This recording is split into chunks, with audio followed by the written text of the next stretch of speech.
Well, what do you think? Should we go for it? Let's do that. I mean, I think with, like you said, with Eventbrite, there's that additional step to log in, but let's roll. Let's do it. Okay, there's a couple. There's Jenny Greene. Jenny, welcome.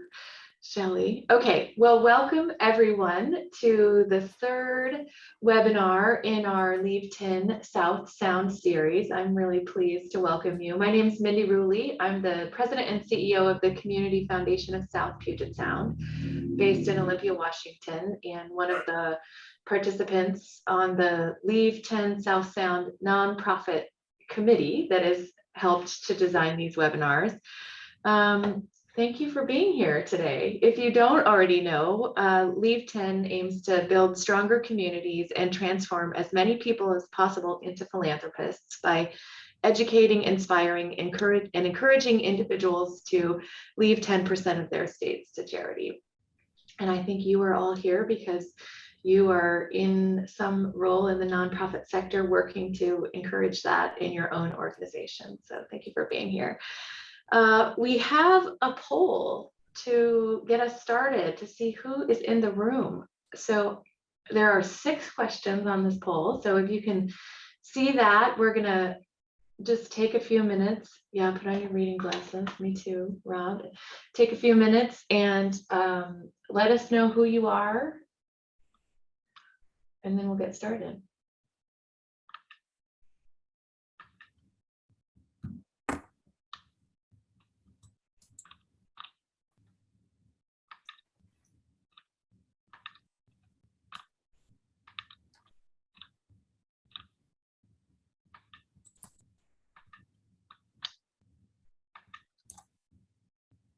Welcome. I see a few more joining. We're just taking a poll. I don't know, Jennifer and Stacy and others that are just joining, if you can see that.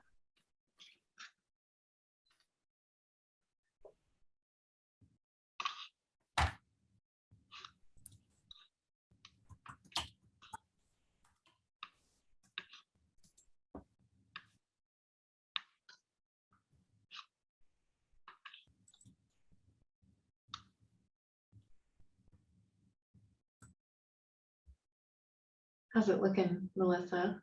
Hey, Stacy. We have just a few more finishing it up. Okay.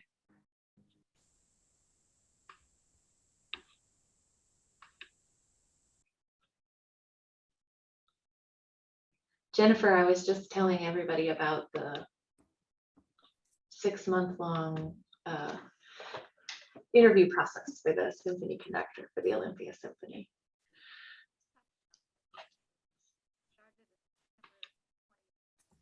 All right, I think we're going to go ahead and wrap up the poll. There's a couple people that didn't quite finish, but let's go ahead and share our results. Okay. Can everyone see them? Yeah. So it looks like we've got most people with little to no planned giving experience or just getting started. And then another quarter with a good deal. More than half our folks are in development and fundraising, also some executive directors, professional advisors, and others. Most of you are already promoting planned gifts. A little less than half are personally asking donors for planned gifts. And we've got 75% Pierce County, 19% Thurston County, and probably 1 person from King County. So welcome all from across the Sound. And then in terms of operating budgets, it looks like half the organizations have a $1 to $10 million budget, and then some small ones and some even larger ones. So kind of a mix there.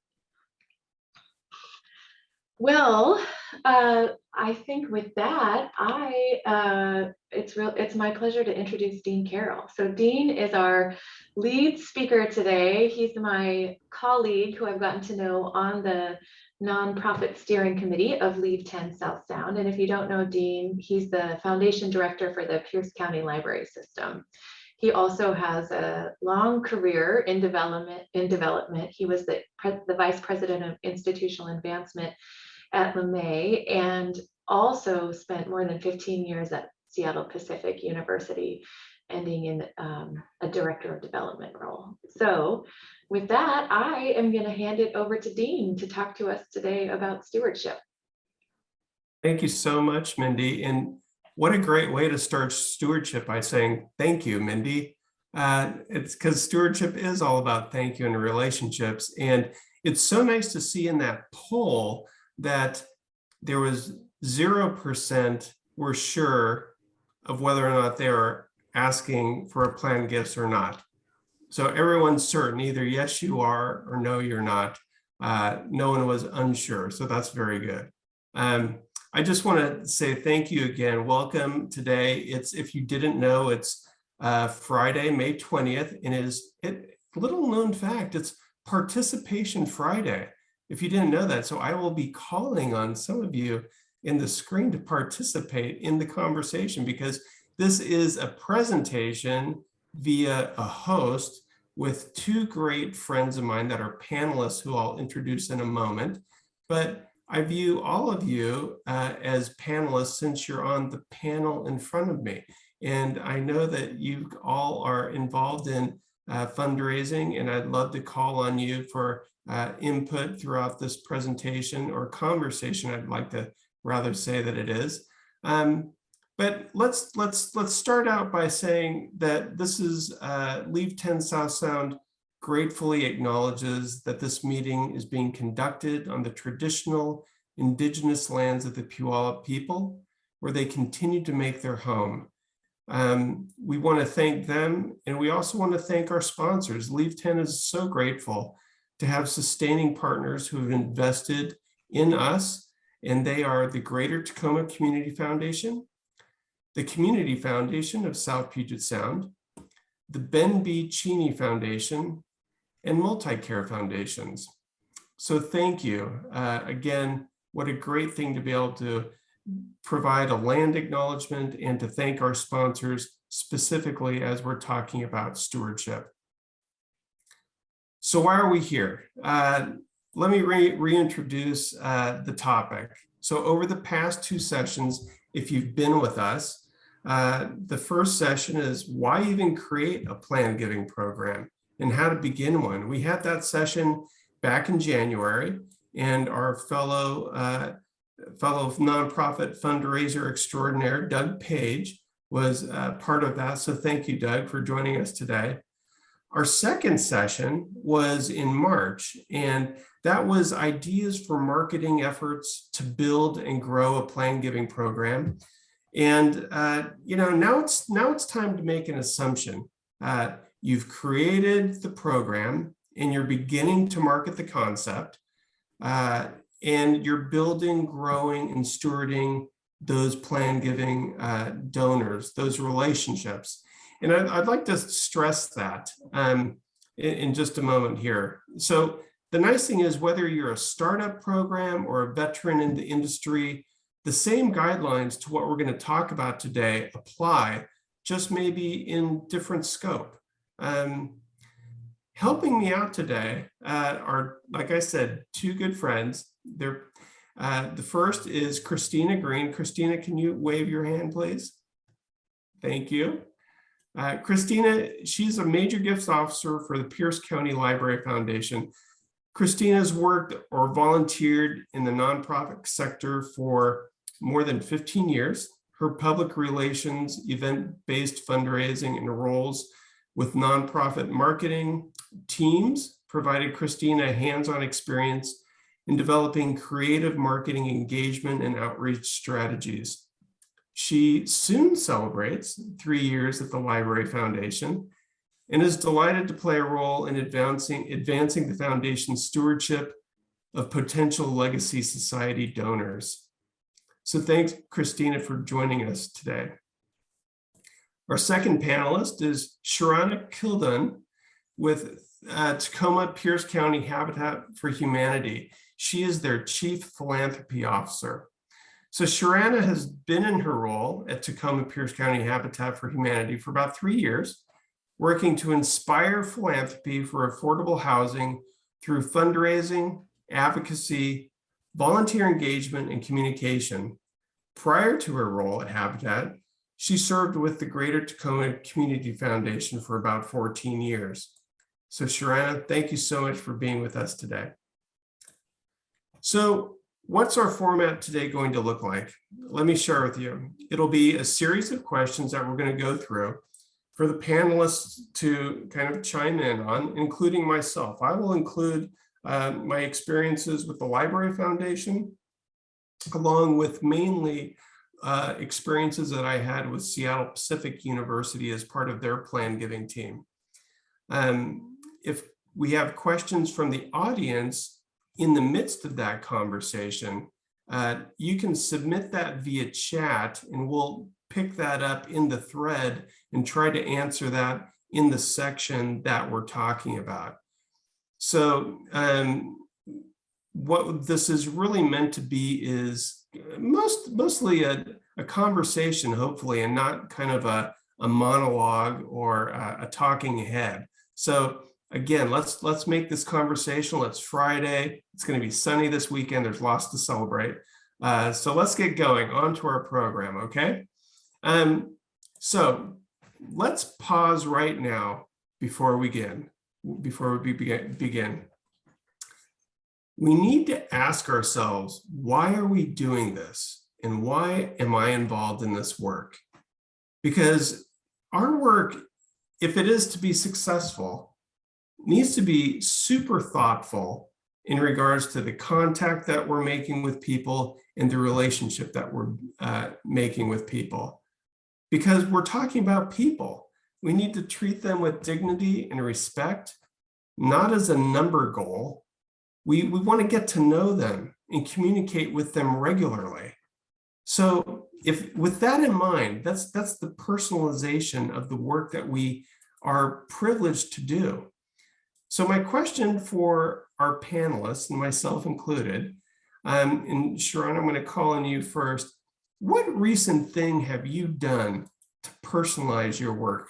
It could be either this week or it could have been in the past 6 months. What recent thing have you done to personalize your work? Thank you, Dean. I love this question. Hi, everyone. It's so good to see so many familiar faces and friends. I feel so fortunate and blessed to be in this career path of philanthropy and fundraising. You know, I'm going to say just a little bit background before I answer your question directly, but I'm definitely going to answer this question because something really recent has happened. I'm excited to share with everybody.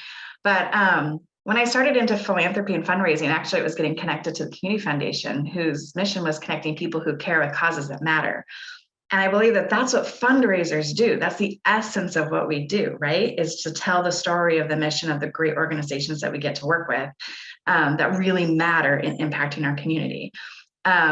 So now that I'm at Habitat, just recently, about 2 weekends ago, I had the pleasure of getting onto one of our build sites with a family whose husband was really involved early on in our organization. It was actually the original architect. And it turns out he actually designed a third of the Habitat houses in the entire community, which is pretty amazing. Well, he passed away in 2020, not from COVID, but from other reasons. And over the last couple of years, I've been working with their family about how to honor his legacy. And so the family was able to come together to do a legacy gift in his honor to sponsor a home. And 2 weeks ago, the whole family was out on the build site with the homeowner who's going to be moving into the home. And we were literally able to raise the walls for this house. So it was such a beautiful connection of legacy, of donor long-term engagement, of involving the entire family and storytelling about that, and connecting it directly to the mission of the organization and the people who will be directly impacted. So that absolutely filled my cup of this is what I love to do, right? That's awesome, Sherrana. I love the fact that it was engagement of not just one person, but multiple family members. There were 3 generations there on the construction site. It was pretty amazing. Oh, that's great. Yeah. That's great. And if I'm not mistaken, that was featured in a recent newsletter that you did that we'll get to later. But Yeah. Not to get ahead of ourselves. Yeah, okay, thank you. Thank you. How about you, Christina? Thanks, Dean. I agree with Sherrana. This is a really fantastic question because so much of the work that we do is about developing relationships. It's getting to know those folks that support the work and really believe in the mission of the organization.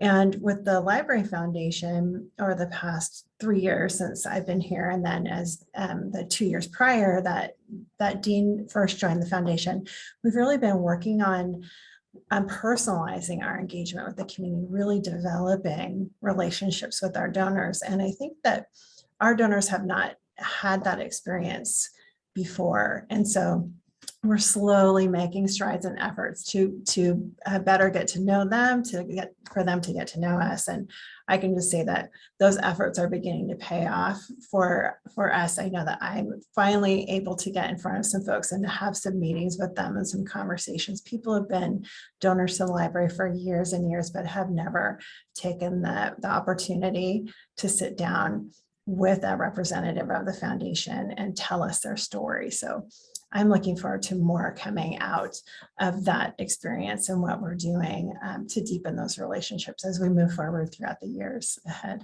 So, yeah, thanks, Christina. You mentioned something, and so did you, Sherrana. It's about telling stories as well.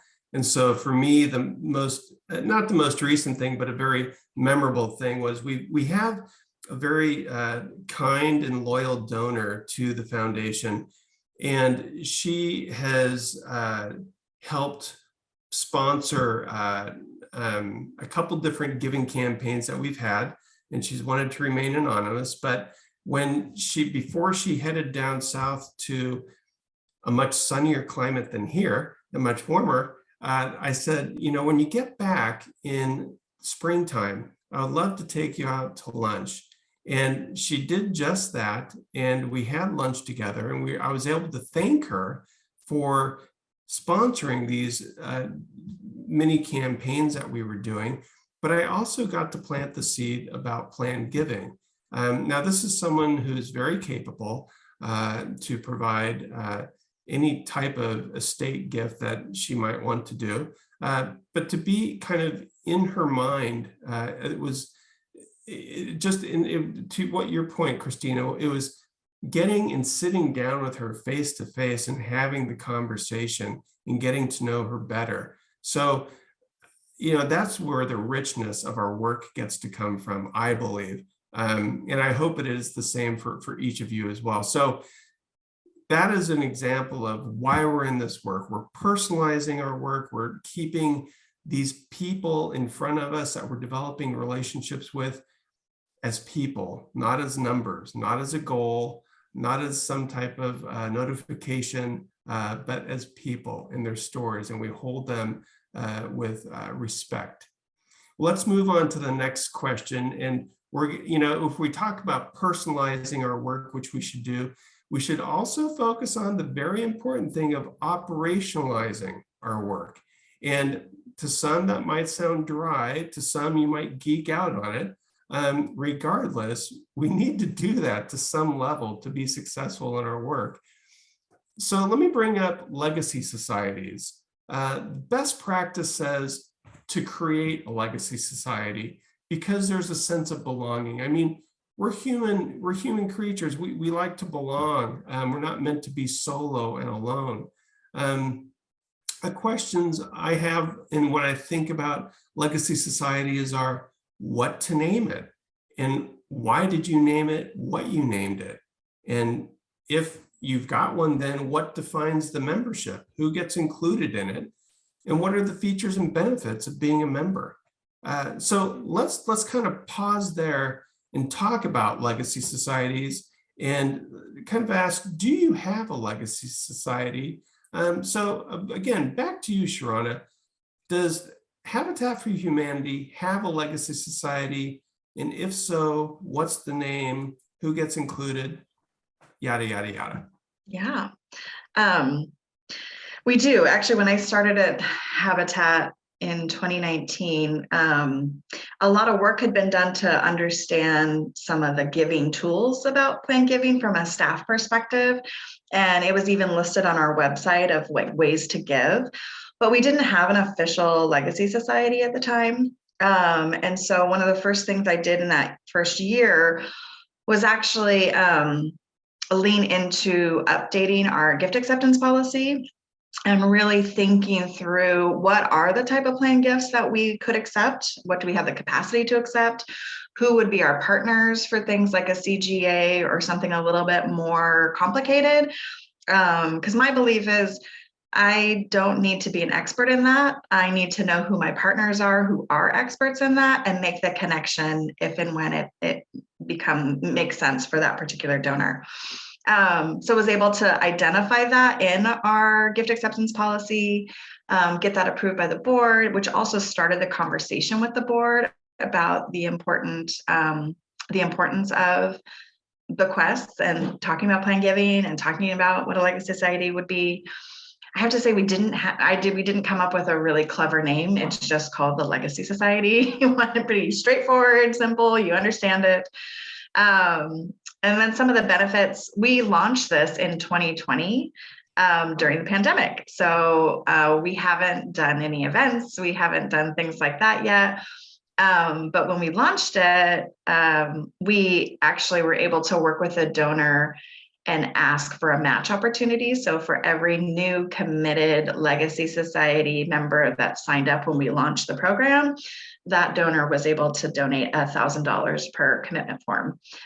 So it really motivated, because our assumption was that there are a lot of people that had been donors for Habitat. We've been around since 1985. And so I'm sure we're in legacy estates, but we just didn't know. And so this actually uncovered quite a few people and started conversations.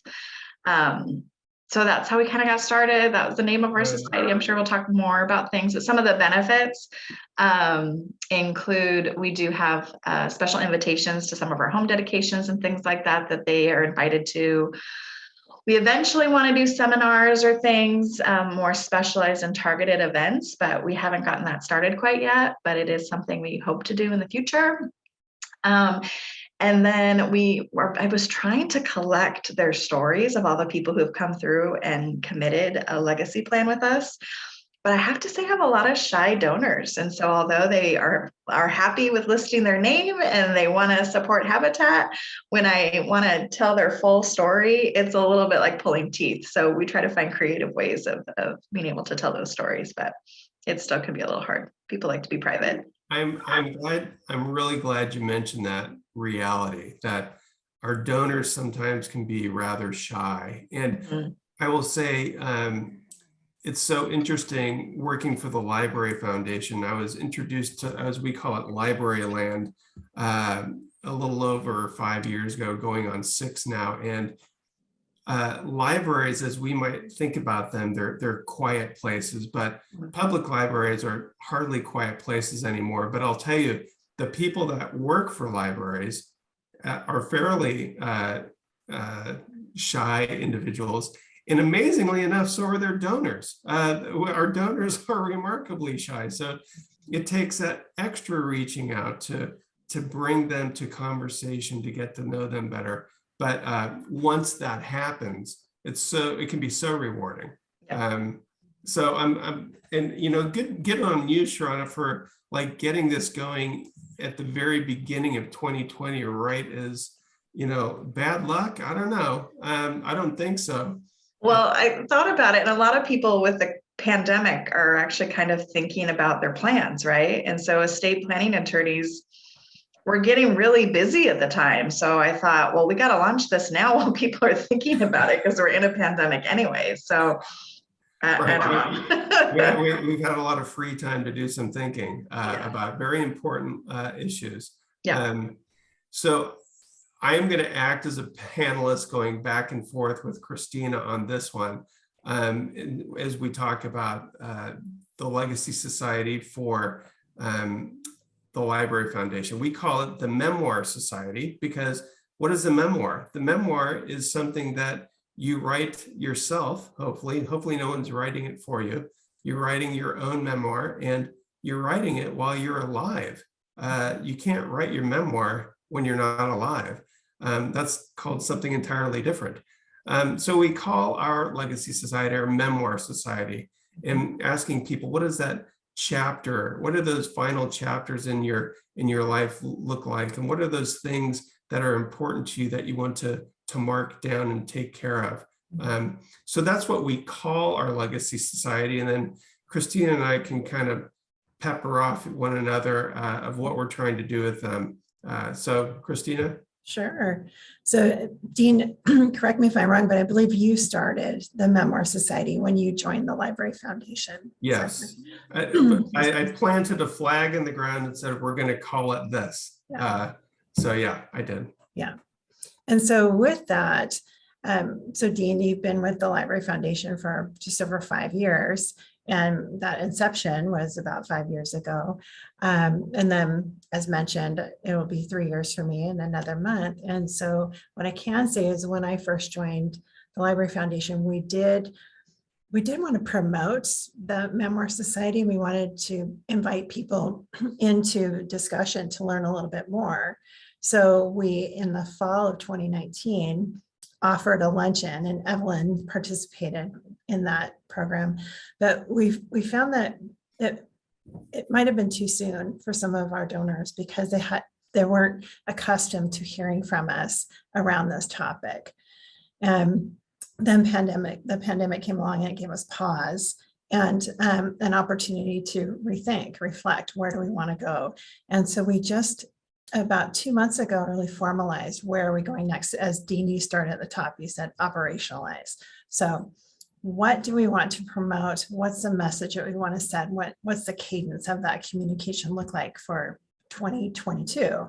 And then, in fall, we can begin to think about what 2023 looks like. But that's where we are right now. But Dean, what would you like to add to that? Yeah, I guess I'd like to add the fact that the importance of actually just having one. And the reason, as you mentioned, I'm glad you brought it up, we didn't have one at the Library Foundation. And just to say, okay, here's the name, this is what we're going to have, and then to work towards it. My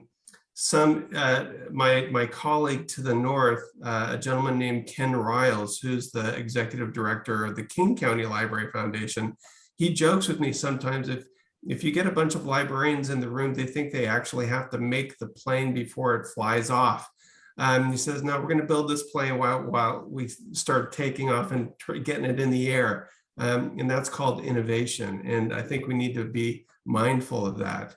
Something that we did, I'm going to call, I've got the chat session next to me, and someone typed in there a few I like, or I think it was you, Mindy. The Seattle Foundation is called Changemakers Circle, which is a great name.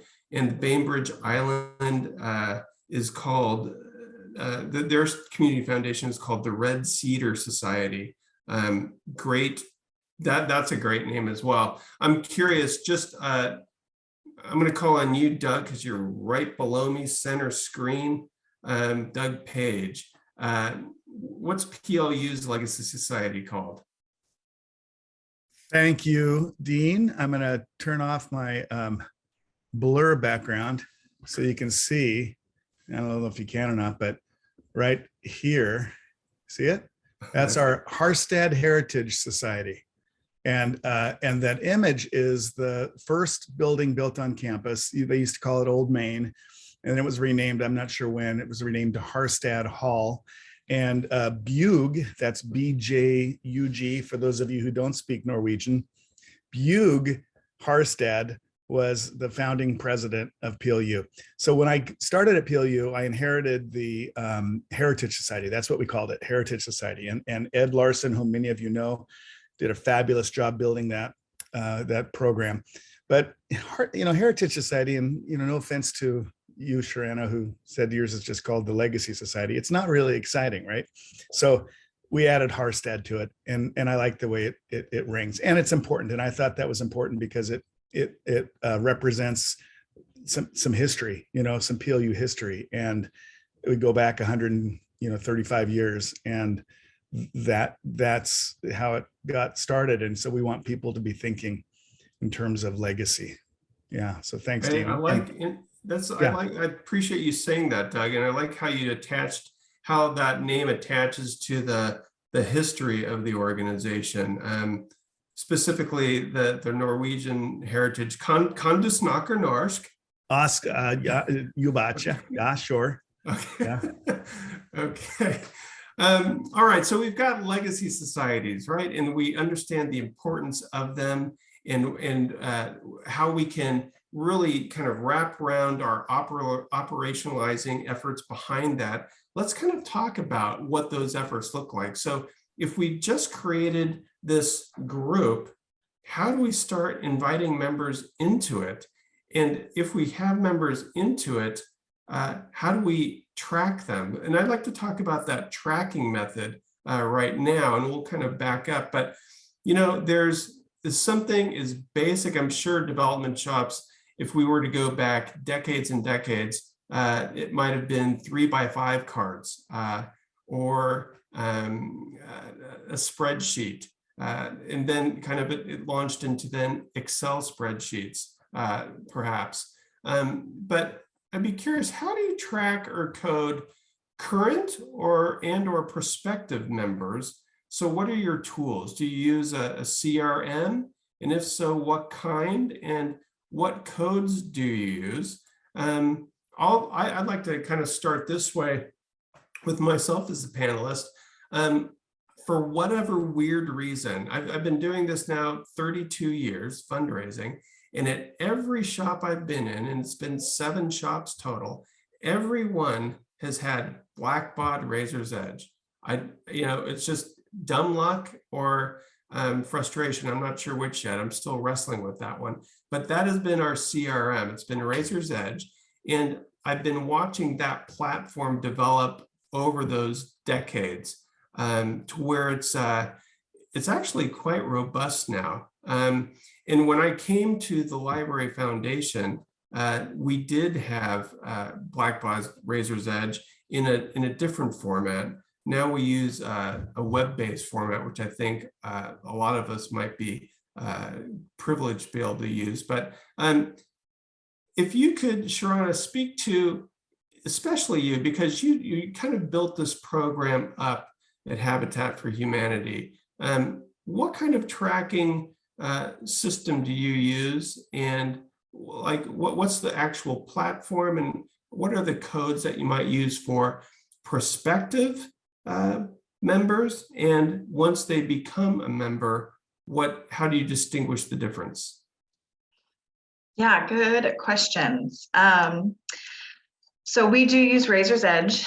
And I think when we started this, we've actually in the process, we started it one way in Razor's Edge with a kind of a novice staff member. And now we have someone who's more, has more history with the database. And so we're kind of cleaning it up. Luckily, we haven't gone that far. So we're sort of readjusting how we do it. But before we get to the database piece, all of it starts with, we did create a letter of intention form that we do ask our Legacy Society members to fill out so we understand what their intention is with us. And so we will not recognize them as an official Legacy Society member until we have that signed form in-house. And they can say that that's anonymous. They talk about how they want to be recognized. They can share how and at what dollar amount or percentage they're leaving to us, but they can also, choose anonymity as well. So I have that form on the website, on our website, if anybody wants to check it out. It's a pretty standard example. I think a lot of different places use similar questions. So then from the data side of the house, we use our attributions tab in Razor's Edge. And so we track both confirmed Legacy Society members as well as prospects. And if they become confirmed based off of that form, or we receive a gift, after someone's passed, then, we would change the data from there. We also use the media tab to then upload and save that form so we can come back to it at any time and we see it, and we have that history there, or if it changes over time. And so it makes it really easy to then pull reports on who are my existing members and who do I want to focus on in cultivation. Right. So, That's real. Whoops, getting a lot of feedback here. Sorry. Okay, sorry about that. Great point, Sherrana, because we have to pay attention to those details of knowing who we're pulling out of our database in a very systematic way. I remember when I was working for Seattle Pacific University, we had two main codes that we used, and they're pretty basic. One's PGP, which stands for Plan Giving Prospect.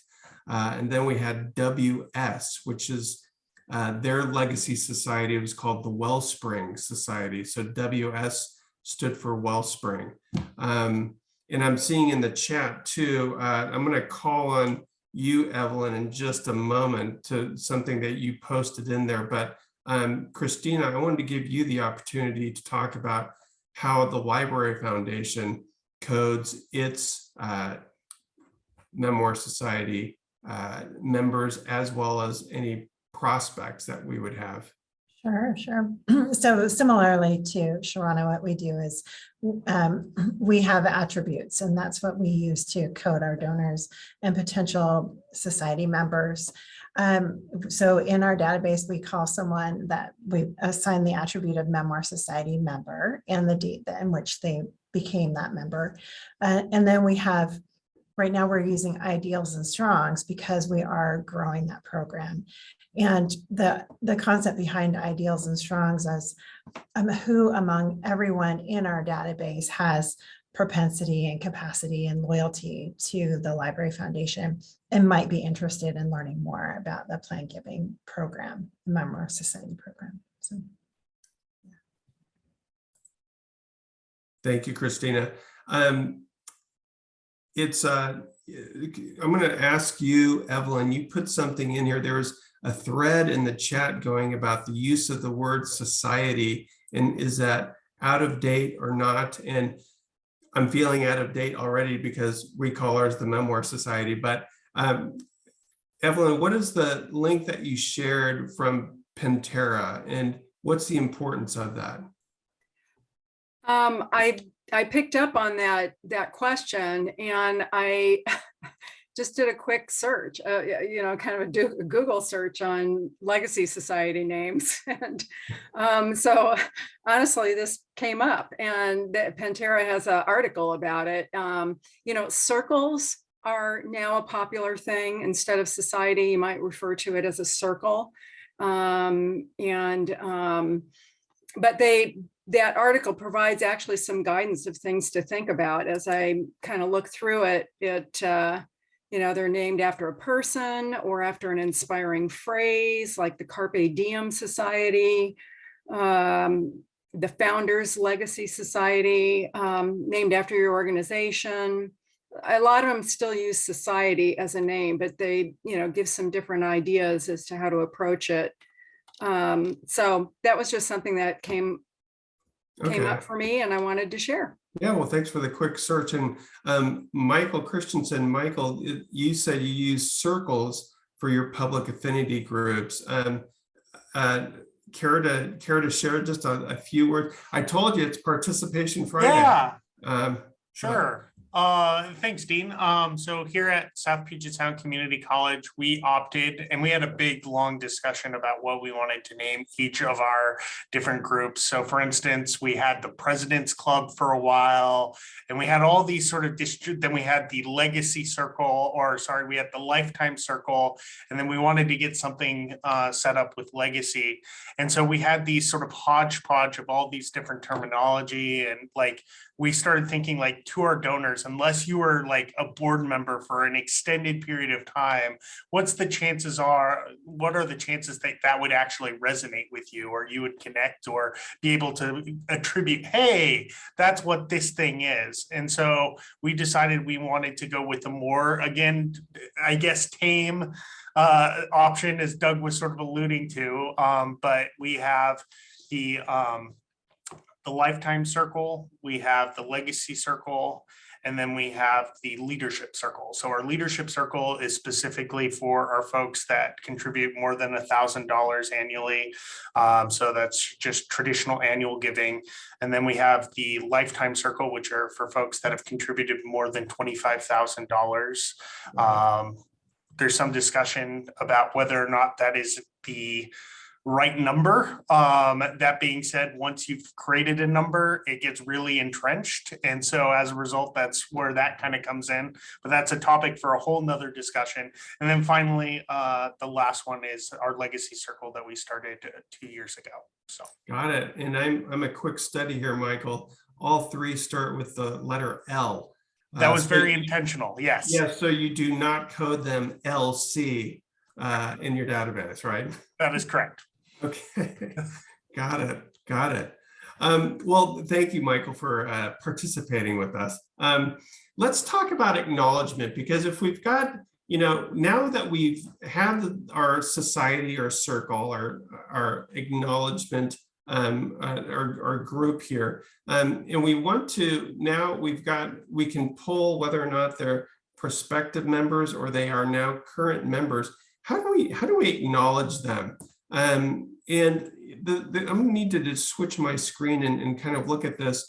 So when your organization receives a bequest notification or an actual bequest that just might be sent to you, let alone without the notification, what types of things do you do for that? So I'll give you a recent example. There's the good scenario, and then unfortunately there's the not so good scenario, but I think it's important to bring up. I'll start with the not so good scenario, and that is 3 years ago, the foundation received a $40,000 bequest from the classic story, a woman who had never been married, who had no heirs, worked a very long career as an educator, and when she passed away, there was this will that an attorney had drawn up for her, or before she passed away, there was this will that had drawn up, and no notifications were provided to anybody. It was done in private. She was this shy person apparently, and we received, thankfully, a $40,000 bequest with no instruction. It was unrestricted, which from my standpoint was wonderful, because that allowed us to create an endowment with GTCF. So we're very pleased that we've got that going. But I wanted to know this woman's story. I wanted to be able to share her story with our other donors. And I called up the attorney, left 2 messages, wrote 2 letters, in radio silence. And I asked even for introductions to this attorney, and those were even turned down. And apparently the story is just locked tight. I can't get more information about that. And I just have to acknowledge that sometimes that happens and you just can't go any further. But the good other part of the story is we had another person leave us a bequest. That person did pass away, I think it was last year. We did not know about it, but we were able to get a relationship with that advisor. They were willing to share this person's story with us. And this person had been a past donor to the Library Foundation. So we had a little bit of story of knowing about her. We're fortunate enough to have a prospect researcher in our office who is also able to do some research on who this person was. And we look forward to sharing more of her story in other communication vehicles. So that's a good success story as much as it possibly could be. The best success stories, I think, are when people are still living and you get to know them and then be able to tell their story. I would love to basically call on you, Sherrana, to talk about your organization in terms of it adopting kind of a process for acknowledging bequests. What is that process for Habitat? Yeah. Well, Dean, I have very similar stories to the one you said as well, in terms of, something kind of falling in your lap of a donor that had no communication or connection with the organization before, and how it is really sad that we don't get to know their full story. And so that happens to all of us, which is why I think legacy societies and getting to know people ahead of time is such a great thing, because you do get to know what their intentions are. So from a practical standpoint, when we get that signed commitment form, we do acknowledge and thank those donors right away with a letter from our CEO. I've typically been working with them ahead of time, so I've had multiple face-to-face or phone call conversations with them in terms of stewarding that and answering questions and getting to that final form. And then in terms of just like on a regular basis, they're added to our e-newsletter, which is sent out on a monthly basis. They get invited to different event invitations. And then like any major donor that I have in my portfolio, and I manage our plan giving portfolio, I have a schedule of when I reach out to them, right? So depending upon who they are and what level they're at, but I do treat every plan giving donor like a major donor. And so a success story of that is when we launched our Legacy Society. Like I told you, we had a match opportunity. So we had targeted our list to be our former board members, existing board members, longtime volunteers over the age of, I think, 55 or something like that. And so that was like our target list. And then we put it out a couple of weeks later, just in our e-newsletter. Well, we ended up getting a $500,000 like letter of intention from a family who had only ever given us maybe $100 a year at an event over time. And so after they sent in this form based off of the e-newsletter blast, of course I called them and I said, hey, let's have lunch. I'd like to know your story. Well, ever since that, and they signed that commitment, and now they have that personal connection and relationship with me. They've participated in all of our events. Their annual giving has gone up significantly. And we just continue to lean into the work that Habitat's doing. So, I think there's statistics out there that show this, but from a very practical standpoint, if we hadn't sent out our Legacy Society opportunity, we would have never known. And maybe that would have come in without us doing this, but we wouldn't have their story. They wouldn't have leaned into us today. And like all these other things would not be happening right now if it wasn't because of our Legacy Society work. So I think that answers your question a little bit, but it was more storytelling.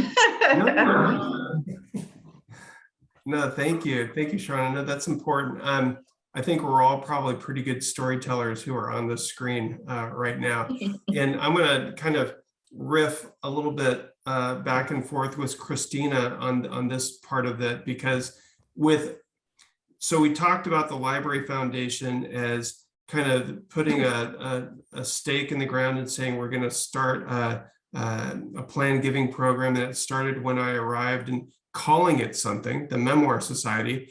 But as realities happen, you get busy doing other things. And I was working with a staff of 2.8 FTE. So there's 3 employees, and now we're a team of 5. And with the team of 5 that we have, now we've kind of are able to divide and conquer a little bit better. But there are still elements that we want to put in place. And I would say one thing that we have yet to do, but one I've got an eye on a process, and that is PLU. And Doug Page put together a very good bequest notification process sheet that we have stolen. And this comes out of the last notification that we received for that bequest, that we realized we needed that process in place. And so now that we've stolen that, I'm appreciative of my colleague and friend, Doug Page. So thank you, Doug, for that.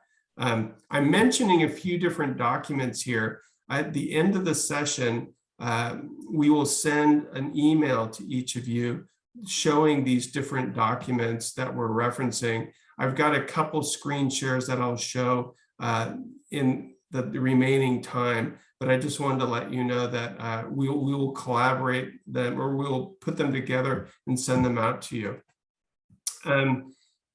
Christina, I know that you are such a geek for process, and I so appreciate that.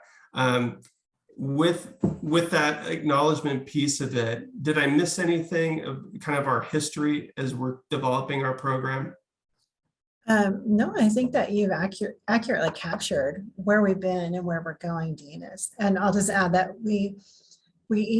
each time we learn something new, we're trying to adopt that new learning into our process and think about our entire donor landscape. We're taking a scan of who our donors are as we get to know them better. And then we think about an entirely holistic approach to our outreach, which is what I'm sure many of you do as well. You begin to understand who your donors are and what they'd like to know about and hear back from you. So yeah, thank you, Christine. Here's the cool thing for me. I've had a wonderful career, and thankfully a good portion of it has been in plan giving. And it wasn't until just recently that going through the Leave 10 South Sound champions process, understanding that actually formalizing a plan giving program. And so, Sherrana, that's why I asked you to participate in this, because you kind of did the step-by-step. You're kind of, as I view it, a success story for these startup programs. We're all interested in developing our programs or further developing the programs that we already have. I will say with the Library Foundation, like I said, we've got 5 employees now. We have a division of labor, which is a lot better now, but there are still things that these urgent matters that take the front burner. And so we push important things off. One important thing that we got to do just a week ago at a board meeting was have a board resolution, putting another stake in the ground and saying, we will have a plan giving program. We as a board value that, and we will adopt that, and we will help fund the marketing of that. So, even if you've done this work for many, many years, there's learning opportunities. And for me, it was, let's get this resolution in play. So it's a document that we can always look back on. And if we're talking about acknowledgement here, that's not just donor acknowledgement, it's acknowledging that you've got a program, you've got volunteers behind it that are hopefully pushing it forward.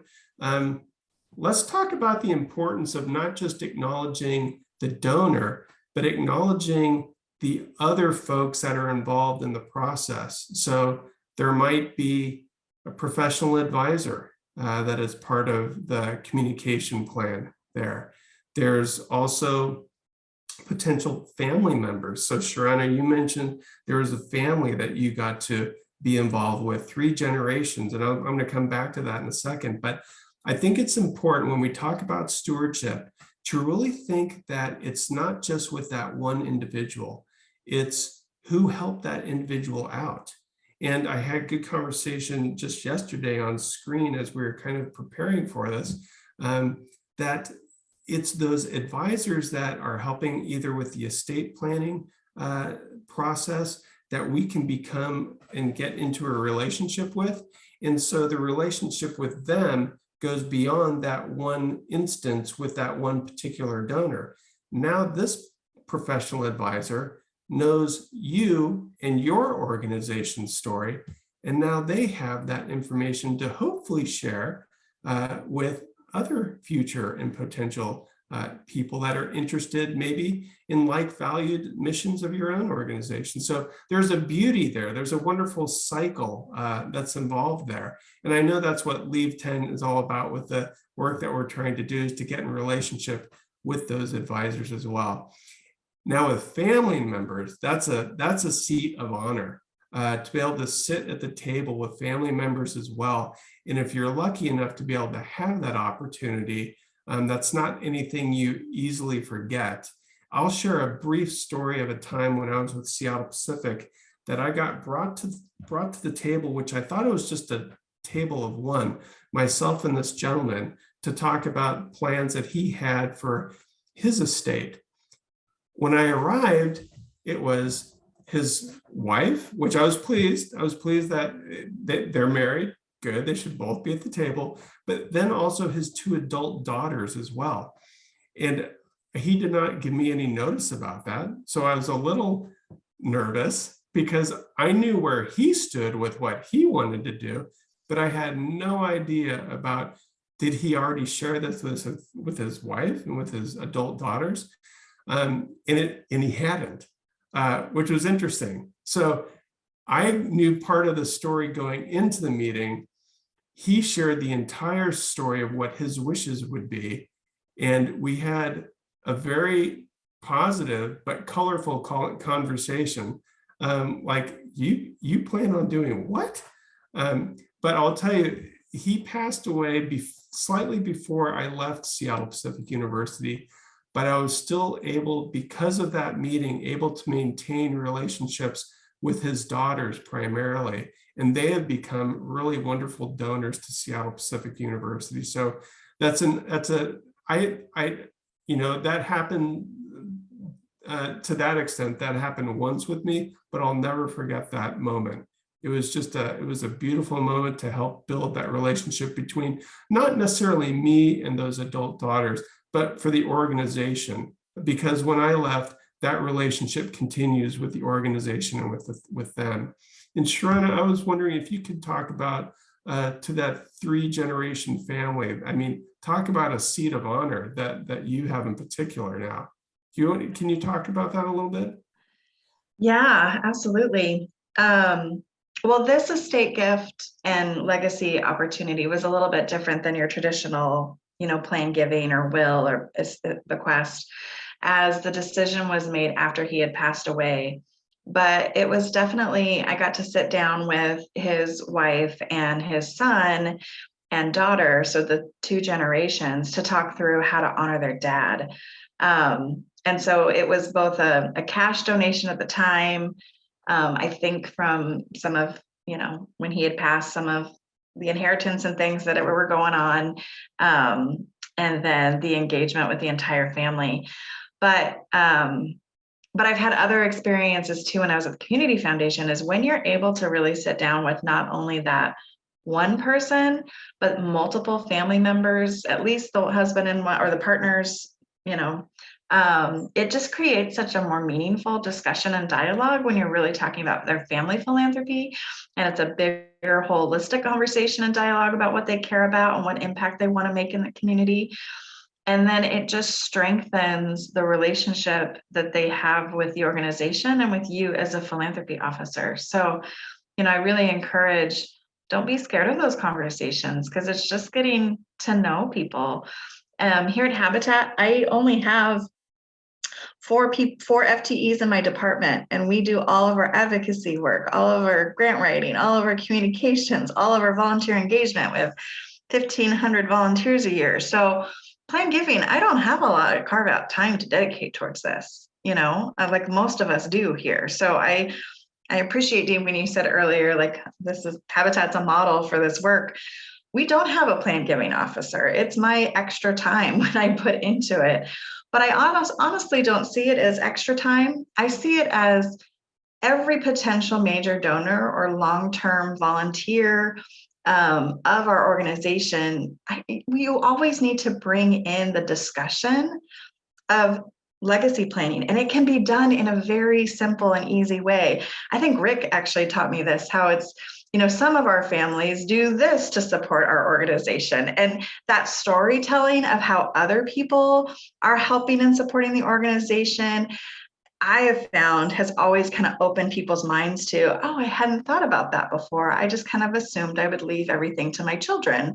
And then it's like, that's great. With the Leave 10 message, it's so easy to just say, a lot. Yes, of course, most of us do. I have 2 young children. Yes, I'm going to leave the majority of my estate to my children, but I care about community. That's my value. And when you are thinking about legacy planning, it's your last statement of what you care about most in the world. And if community is a part of that, why not consider 10%? Can your children still survive with 90?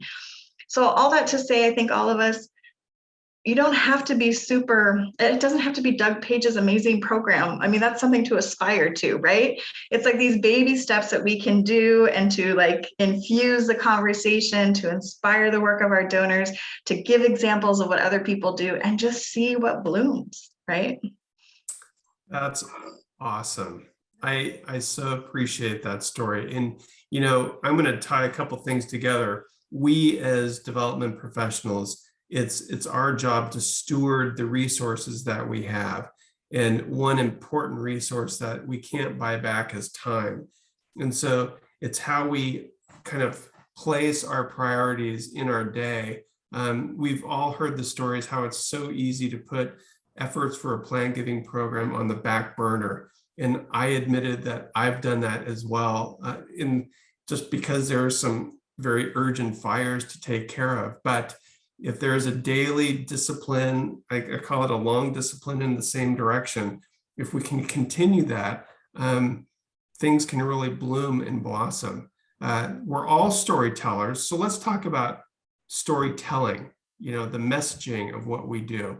And, you know, we talk about, we certainly want to promote the legacy society that we have and the importance of plan giving and essentially how easy it can be done.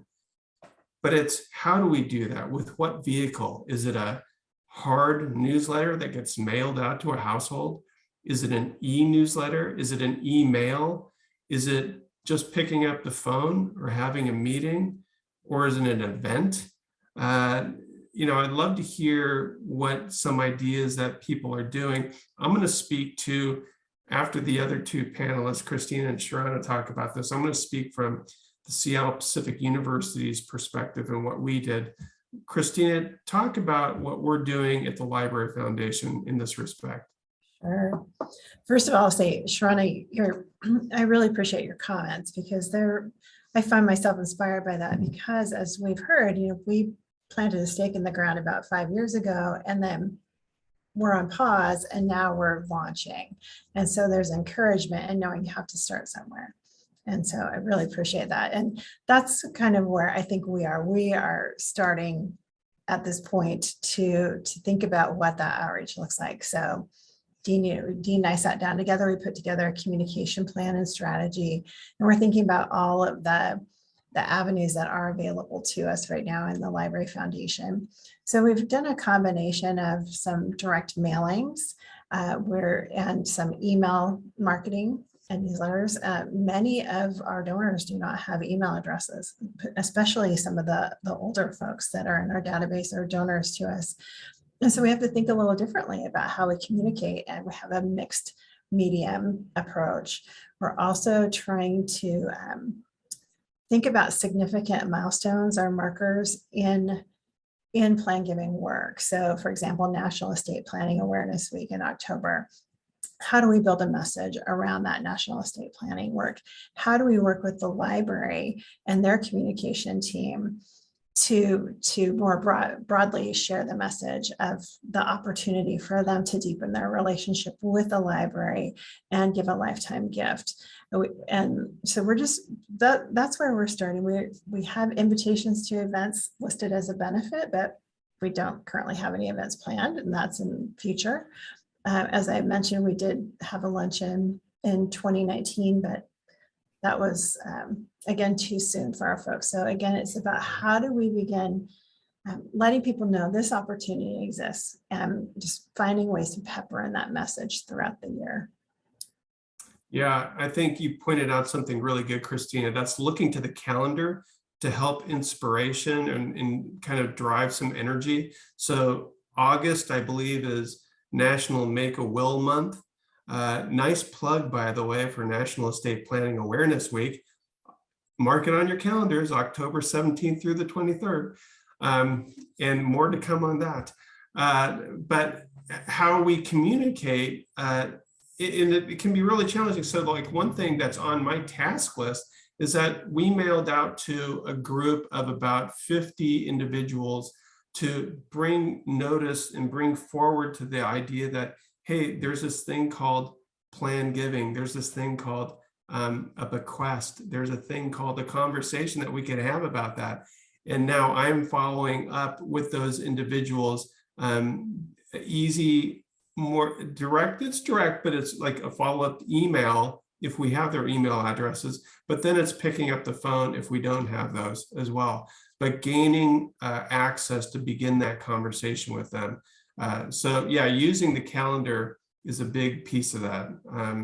And I know I'm just going to call it out again because it was shared this week, is the e-newsletter, Sherrana, that you sent out from Habitat for Humanity, which it was interesting. And we'll have to talk offline about this because I know that third generation family quite well. It's like, wow, because I drilled down into the newsletter and there, lo and behold, was a picture of Bill. And anyways, speak about that and how, I mean, you've talked enough about the story and we know that, but when you sent that out, about how many individuals did you send that out to? Yeah, so I'm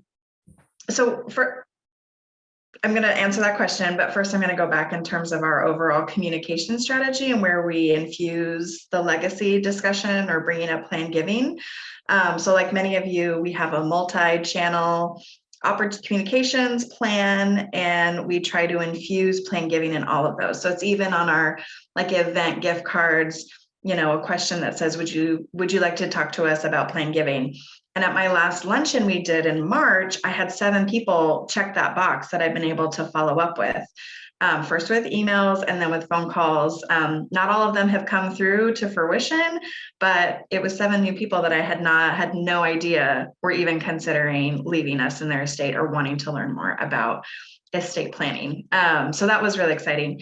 We also, from our e-newsletter perspective, which is our biggest communication channel that we have, it goes out to almost 7,000 stakeholders on a monthly basis. And the legacy, the decision to put legacy into that newsletter, our goal is to do it about 3 times a year, front and center, but it's typically with a donor story. So this last month was perfect because the walls were finally, you know, we've been working with this family for, you know, about 1.5 years to get to the point of actually raising the wall together. And it is a legacy discussion and highlight and celebration of Bill and his family. And it's a perfect, easy plug into the Leave 10 initiative right there. Earlier in the year, in the fall, we had another one of our longtime donors pass away, and her husband donated her boots on the work site. And so we have a bucket of boots for people who were working out on the construction site who maybe didn't wear the right shoes. And so they can borrow some of Chelis's shoes so that their own shoes don't get stuck in the mud, because sometimes it's really icky out there. So at that same newsletter, when we were celebrating Chelis and that memory of her, we plugged in Leave 10 again, right? So I think we just look for, whenever there's an opportunity and a really good story that comes up, we try to blend the message of Leave 10 in it to our already storytelling we're going to do around legacy planning or planned giving or honoring our donors, right? And then just infusing that into just our regular communications as well. And then on our website, we also have information about Leave 10 on the front and center of our page. And when you go to how to help Habitat, the first button is donate, but the second button is legacy. And so again, it's like really prioritizing it as something front and center is what we're trying to do. But yeah, so the Barrett family, again, it was, it's a giving level they were able to work with to sponsor a home, and having at least the 2 generations come together to make that decision. All of them, because Bill was so connected to our organization for so long, being one on the founding board, was board chair, I think I heard and learned, for like 8 years at Habitat. It just really made a lot of sense. And so when we were able to get to the wall raising, then they invited the 3rd generation to be there to help out. So it's just, and now the whole family gets to work on that house in honor of Bill for the next 6 months until, the homeowner is able to move in. So Wow. We're unique in that state in terms of building houses so that we can have a giving opportunity that you can see from the beginning to the end and connect mission to giving and legacy. So that is such a fantastic and creative example of, and I want to stress creative. We don't, our organizations, we're not all about building houses. But Habitat is, and they can use that as their creative, I call it a creative strength.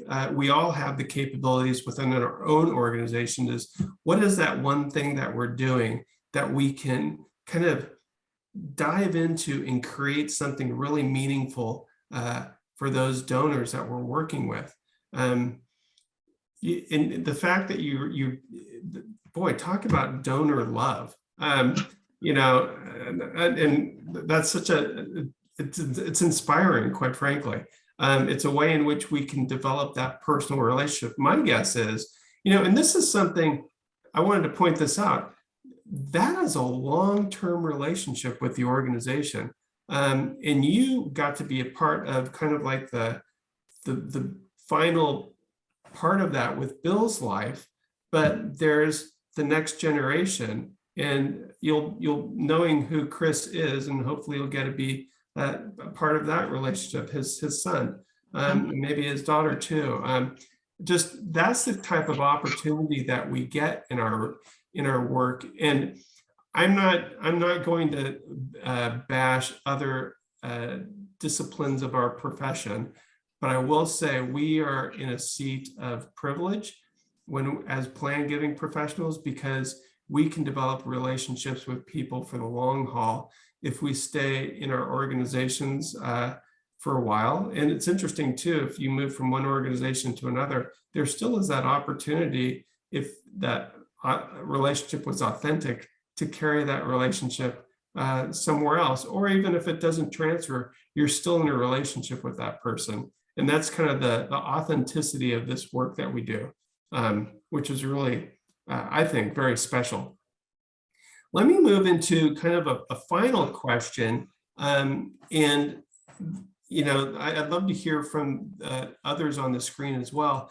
This is about events. So early on, we had a poll that said what the budgets are. And I was just drooling with envy over the budgets that I saw, because that is not the library's foundation's budget when we're talking multiple millions. But if we talk about events as being a platform to kind of elevate and celebrate our donors, our plan giving donors, what does that look like? And I'll share a little bit about what Seattle Pacific did, Seattle Pacific University, where I used to work. I know Christina pointed out, we tried to do something at the Library Foundation. We found out it was too early, but we do have aspirations to do another event. And I'm thankful that Christina's got the marketing genius mind that she does have to help pull us together. And she was a professional event planner. So touche, well done, Christina. With Seattle Pacific, what we would want to do is we wanted to highlight certainly our greatest asset, which was our students and our faculty. So we hosted an annual luncheon, and it was a blend between certainly our Wellspring Society, but we also invited, we had what it was known as the President's Circle. So those are the donors that gave $1,000 annually, because whether they were also part of the Wellspring Society or not, we wanted them to hear the message of what plan giving looks like and how it's a legacy society thinking about the future. And what greater thing there was for a university. And I don't know if, I'm not going to ask Doug another question because I've already called on him too much, but feel free if you want Doug to chime in.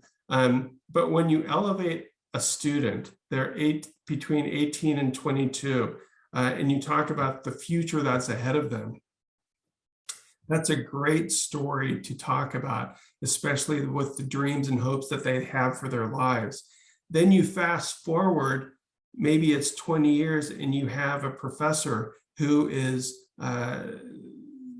working in a field that is groundbreaking. and doing some stellar things that will impact the community for the greater good. That was the type of thing that we tried to focus on in our luncheons. And that was very much a stewardship moment, that there was no ask involved. There was no payment for the event on their part. That is something we're able to put into our budget and do. But it was a really feel-good moment. And it's odd what we find ourselves in. There was a moment that we found out this new facility we built was not ADA compliant. And we found that out the hard way, where this alumna who was quite elderly started really getting angry with me that it was not ADA. And so I said, I will pick you up and take you into this event if you're willing to let me do that. So I lifted her up and I brought her into the event. And one, I won't ever forget that moment. Two, we did change the building the next month to make it ADA compliant. And three, I'm happy to say that she was a long time wonderful donor for the university. But that's personalizing the moment, and that's talking about events. Let's talk about any events that any of you might do. Sherrana, you mentioned you haven't been able to have an event yet, correct? But is one in the making? As one of the benefits, we had said that they'd be invited to special events. Again, this was during COVID. But as we've launched the program and I've talked to our Legacy Society members, they're not really interested in those special events just for Legacy Society members at this point in time. They'll come to our luncheon, they'll come to our wall raisings, they'll come to our home dedications. But in terms of a special event just for Legacy Society members, what I've found from a stewardship standpoint to actually be way more effective and deepen our relationship is prioritizing one-on-one lunches or coffees or phone conversations with them and myself, so they can get the insider scoop about Habitat. I can learn more about them as what they care about, providing opportunities about Habitat. So although I think in the future, I'm thinking about hosting more education things around like will planning or designated beneficiaries, or like specific things around how to do, a lot of what South Sound Plan Giving Council does, but maybe just for our Habitat home buyer, or a combination of audience members, our Habitat home buyers and our Legacy Society members. So it becomes more of an education that's collective with people to think from all different income classes, that's mission focused, to talk about wills and estates and planning for the future, with charitable giving being a part of that as well. And I think that might be something our Legacy Society members would attend, especially if it was sort of a more open audience. But in terms of a luncheon or celebration or thank you, they prefer just to meet with me than come together in a big group. Well, who wouldn't want to meet with you? Oh, thank you. Thank you. I want to say this. I'm glad you made the distinction in event. An event is when just two people can get together. That can be the event.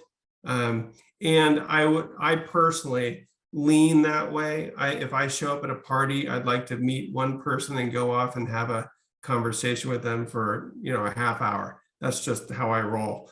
But I'm glad you brought that up. Any buddy on, so the big events that I had talked about, that was quite a budget that we had to put into that. But going out to lunch with someone, that's manageable and very doable, especially thankfully that we're now coming out of this pandemic. Speaking of everything that we've talked about today, I just want to point back to the good work that Leave 10 has done. We've got a toolkit, and we started this series off. And if you hear my dog in the background, forgive me. It's just the joys of working at home. But I want to say that the toolkit is there for you as a resource. We're going into the summer months, but we are going to be back in doing more of education sessions like this.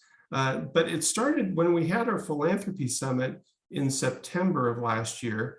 And we wanted to make sure that when we had this toolkit, we provided some educational benefit after the Philanthropy Summit to reinforce the really good ideas that are there for you as you do your work. So when we send out this email, there will also be a link again for the Leave 10 South Sound website and a link to this toolkit, and we want you to use it. I go to it. I've left it on my favorites bar. I use it quite a bit to get good ideas. And I want to kind of go, we're kind of running out of time, and I want to get to a time if there's any other questions from the audience. I know it was kind of odd. We had quite a few people registered today, and I think people found out it was going to be a sunny weekend, and they thought that starts with Friday. But I'm so pleased that all of you could join us today. I was curious if any of the audience members had any questions in closing or comments that they'd like to make about the programs that they're running in regards to stewardship.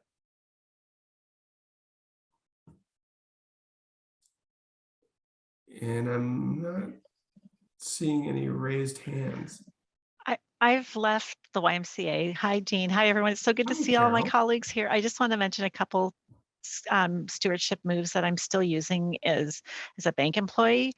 I always write the personal note. I'm sure you talked about the personal note after you visit with someone, and I am including a seed packet every single time with a small quote that says, "What you plant today will bring joy for future people tomorrow," or whatever it might be to relate to them. And I would tell you every week when I do 4 or 5 a week, and I always get a call back.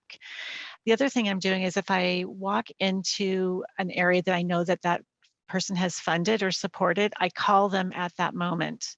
Maybe you've talked about that. And I say, "Hi, No, Stan. thank you. I just went by Howe Farm, and I know you made that initial gift to make sure that we have this apple orchard for the youth that are incarcerated to come and manage, as well as I see the dogs playing in the dog park. You made this happen." And so I just try to give like real life impulse stories, and it's beautiful, it's authentic. So just sharing some one-on-one stewardship thoughts. That's fantastic, Carol. Good to see you again. And you brought us back to where we started, which is what I wanted to say. You know, this work is all about us as people connecting with other people, and to make it very authentic. And if we aren't authentic, I love the idea of sending seeds like that, if the message that you wrote, and we didn't say specifically writing a personal note, but I think that is a wonderful art form that still needs to stay alive. So thank you for planting the seeds, so to speak, Carol, with me to continue doing that. But we need to keep being personal with our work. And so to that end, we will send you the tools that we were talking about and the documents that we referred to. But thank you for your time today. Hopefully you found, we're a small but mighty group. We had 22, 23, 24 people kind of coming and going. Thank you for spending your hour and a half with us over the lunchtime. A special thank you to you, Christina, and you, Sherrana, for taking your time and sharing your stories and experiences with us. Thank you.